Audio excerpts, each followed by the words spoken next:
ఇప్పుడు ఎలక్షన్ ఎవరు వస్తారు? చంద్రబాబు, జగన్? జగన్కి వేస్తాం మేము. ఎందుకంటారు? ఎందుకంటే సంక్షేమ పథకాలు ఇంటికి వచ్చేస్తూ ఉన్నాయి. ఈరోజు పెన్షన్కు ముసలి ముత్తుకోలు చచ్చిపోతూ ఉన్నారు. వాళ్ళ ఆఫీసర్లు కూడా ఎప్పుడెప్పుడు ఇచ్చేయాలి స్వామి, ఎత్తుక చిన్నకాయ ఇస్తూ ఉన్నారు ముసలి వాళ్ళకు చచ్చిపోయేవాళ్ళు. పెన్షన్లో ఇంతకుముందు ఇంటికి తెచ్చి ఇచ్చేవాళ్ళు కదా, ఇప్పుడు సచివాలయానికి తీసుకోమంటున్నారు కదా, ఎందుకంటారు అలాగే? ఎందుకంటే చంద్రబాబు నాయుడుకి వాలంటీర్లు ఏమో ఓట్లు వేపించేసేట్టుగా ఉంది. వాలంటీర్ చెప్తే వేసేవాళ్ళు కాదు. జగన్ దమ్ముండే ధైర్యం, నేను మంచి చేస్తుంటే నాకు ఓటేయండి, లేకపోతే నాకు వద్దనే నిదానము, అదే సందేశం జనాల్లో బాగా పనిచేస్తూ ఉంది. చంద్రబాబు ఇలా చేస్తే ఆయనకి ఏమొస్తుంది అంటారు? ఏమి లేదు, ఇంకా చెడపేరే. మరి జగన్ గారు పెట్టిన పథకాలు వాలంటీర్ వ్యవస్థ ఎలా ఉందంటారు? వాలంటీర్ వ్యవస్థ నాయకులకు ఎవరు ఎమ్మెల్యేతో పనిలే. వానికి 60 ఏళ్ళు వచ్చిందా వయసు, నీకు పెన్షన్ కావాలా, పెన్షన్ వస్తుందా, ఇంకో పథకం కావాలా, 45 ఏళ్ళు లేడీస్కి అయితే ఆ పథకం వస్తుందా, అమ్మఒడి వస్తుందా, ఏ పథకం రావాలన్నా నాయకులకు సంబంధం లేకుండా వాలంటరీ ద్వారా వ్యవస్థ పనిచేస్తూ ఉంది. మరి ఇప్పుడు జగన్ ఓడించడానికి చంద్రబాబు, పవన్ కళ్యాణ్, మోడీ కలిసి వస్తున్నారు. దానివల్ల జగన్ గారికి ఎఫెక్ట్ అవుతుందా? ఇంకా మేలు జరుగుతుంది. ఎంతవరకు అవుతుంది అంటారు? ఒక 10% ఇంకా మేలు. ఇప్పుడు ముస్లిమ్స్ అగైనెస్ట్ బీజేపీకి, అగైనెస్ట్. ఇప్పుడు బీజేపీ వీళ్ళు టికెట్లు కొట్టుకొని చచ్చిపోతున్నారు, కష్టపడినోనికిలా వానికిలా ఈయనకిలా అని. కాబట్టి అది మేలే అంటారు. మరి జగన్ గారు రాష్ట్రాన్ని అభివృద్ధి అండ్ డెవలప్ ఏం చేయట్లేదు అంటున్నారు కదా. అభివృద్ధి అనేది అంటే నీ కుటుంబం అభివృద్ధి అయితే, నువ్వు అప్పులు లేకుండా ఉంటే అదే డెవలప్మెంట్. రాజధాని బిల్డింగులు కట్టేస్తే ఏమీ రాదు. ఇప్పుడు నీకు నెలకు ₹1,00,000 ఆదాయం వస్తుందంటే నీ సంసారం డెవలప్ అవుతుంది. నీకేమీ రాకుండా ఇల్లు కట్టేసి ఆ పెయింట్ వేస్తే ఏమొస్తుంది? ఏమి రాదు.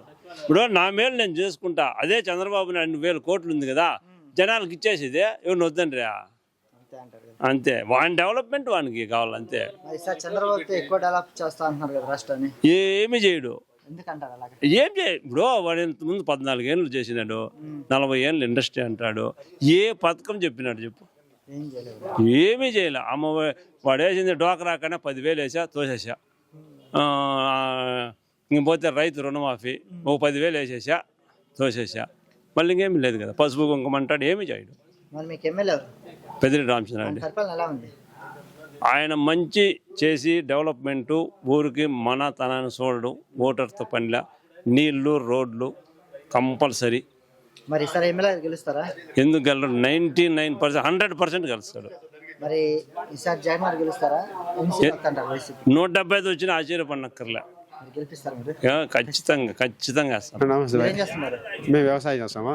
ఇప్పుడు జగన్ గారు వస్తే బాగుంటుందా, చంద్రబాబు వస్తే బాగుంటుందా? జగన్ వస్తేనే మాకు బాగుండేది. ఎందుకంటారు? ఎందుకంటారంటే పింఛని ఇస్తున్నాడు, అమ్మఒడి ఇస్తున్నాడు, రైతు భరోసా ఇస్తాడు, ఆసరా ఇస్తున్నాడు, అన్ని పథకాలు బాగున్నాయి. పిల్లలకి అమ్మఒడి ఇస్తున్నారు. మరి ఇప్పుడు పింఛన్ ఇస్తుంటే చంద్రబాబు అడ్డుకున్నారంట, ఎందుకంటారు? పింఛన్ ఇస్తుంటే చంద్రబాబు ఇవ్వకుండా అడ్డుకుంటున్నారంట కదా, ఎందుకంటారు అలా? ఎందుకు అనుకుంటారంటే ఆయనకి మంచి పేరు వస్తుంది ఈ బిట్లో. ఎవరికి? జగన్మోహన్ రెడ్డికి. ఇప్పుడు డబ్బులు ఇస్తారు, బుక్లు ఎత్తుకోతారు, వాళ్ళు పోటీలు చూస్తారు, అందుకు ఆయన ఇస్తాడు, ఆయన దీంట్లో పడతారని వాళ్ళు అట్లా చెప్పడమా. అది చేసింది కూడా ఇది అందుకు మేలే. ఇప్పుడు అది రివర్స్. అయితే చంద్రబాబు రివర్స్ అది. మరి ఈసారి జగన్ ఓడించడానికి చంద్రబాబు, పవన్ కళ్యాణ్, మోడీ కలిసి వస్తున్నారు కదా, దానివల్ల జగన్ గారికి ఎఫెక్ట్ అవుతుందా? వాళ్ళు ముగ్గురు కాదు, 50 మంది అయినా కూడా వచ్చే జగన్మోహన్ రెడ్డి 175కి 175 వస్తాయి. 175 వస్తాయి. అవును. ఎవరు ముగ్గురు కాదు, 50 మంది ఒకటి అయినా కూడా రారు.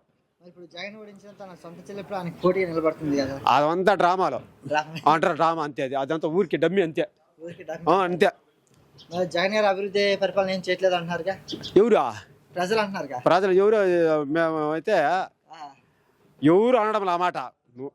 చెప్పేది జగన్మోహన్ రెడ్డి. ఇప్పుడు చూస్తానే ఉండండి, మళ్ళీ ఎన్ని వస్తాయి సీట్లు అనేది చెప్తానా. 175 వస్తాయి. వీళ్ళు ముగ్గురు కాదు, 100 మంది ఒకటి అయినా కూడా ఎవరు రాలేరు.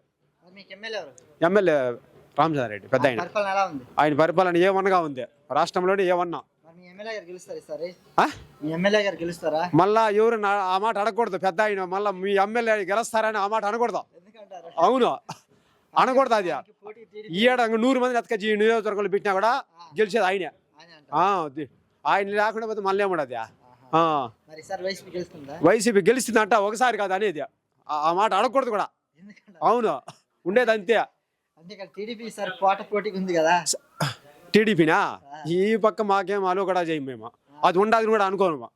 అవును అంతే, అది ఎప్పుడో యాబుతో రాలిపోయింది. అది సైకిల్ ఎత్తుకుని మూల బార్ తగ్గినారు కానీ మరి ఈసారి వైసీపీకి ఎన్ని సీట్లు వస్తాయి?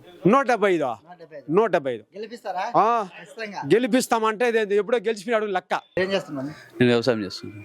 ఇప్పుడు ఎలక్షన్ వస్తాయి, ఎలక్షన్ వస్తుంది, చంద్రబాబు జగనే బాబు ఎందుకంటారు? డెవలప్మెంట్ చేసినాడు ఆయన.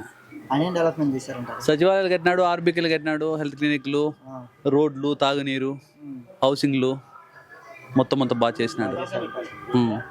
మరి పింఛన్లు ఇస్తుంటే చంద్రబాబు అడ్డుకున్నారంట కదా, నిజమేనా? 100% నిజమే ఆయన. అది చంద్రబాబుకే మైనస్. అది ఖచ్చితంగా 100% చంద్రబాబుకే మైనస్. అది ఎందుకు మైనస్ అంటే అది నిమ్మగడ్డ రమేష్ కుమార్ ముందర పెట్టుకొని ఆయన ఏదో కిరికిరి చేసే విధంగా కోర్టుకు పోవడం జరిగింది. దాంతో చంద్రబాబు నాయుడుకే మైనస్ అవుతుంది. అది ప్రతి ఒక్క వృద్ధుడు నిన్ననే 5 మంది చనిపోయారే. నిన్న చూసినారు కదా మీరు న్యూస్లో. ఇది చిత్తూరు జిల్లాలో, ఉమ్మడి చిత్తూరు జిల్లాలో, తిరుపతి జిల్లాలో చనిపోయినారు. కృష్ణా జిల్లాలో ఒక ఆమె చనిపోయింది. ఇక్కడ బాకరాపేట దగ్గర ముస్లిం ఒక అతను పెద్ద ఆయన చనిపోయినాడు. ఇంతమంది చనిపోయినారు. ఇప్పుడు ప్రజెంట్ అర్థమవుతుంది పబ్లిక్కి ఏం వాలంటీర్ అంటే ఏమి, తర్వాత వచ్చేసి మనము సచివాలయం తీసుకుంటే అమౌంట్ ఎట్లాంటి పరిస్థితి అనేది అర్థమవుతుంది. జగన్మోహన్ రెడ్డి గారు ఖచ్చితంగా చేసిన ఎంత మంది వేయడం ఒకటైనా వచ్చేది 100-200% జగన్మోహన్ రెడ్డి ఖచ్చితంగా వస్తాడు. చంద్రబాబు చేసిన దానికంటే ఇంకా ఎక్కువ చేసినాడు జగన్మోహన్ రెడ్డి గారు రాష్ట్రాన్ని. ఈజీ 5 ఏళ్ళు అవకాశం ఇస్తే ఇంకా ఎంత చేస్తారని అర్థమవుతుంది. ఇప్పుడు చేసినది ఇవన్నీ డెవలప్మెంట్స్ కదా, సచివాలయాలు కానివ్వండి, ఆర్బీకేలు కానివ్వండి, హెల్త్ క్లినిక్లు కానివ్వండి, హౌసింగ్లు కానివ్వండి, రోడ్లు కానీ. ఈ ఏడు పల్లికి రాజధాని కట్టేస్తా అంటే ఇంకా రాష్ట్రానికి రాజధాని చేంజ్ చేస్తే చెప్పండి. పల్లికి రాజధాని, సచివాలయం రాజధాని కదా, ప్రతి ఒక్కరికి రాజధాని అయిపోతుంది కదా. మళ్ళీ సపరేట్ చెప్పేది ఏముండదు.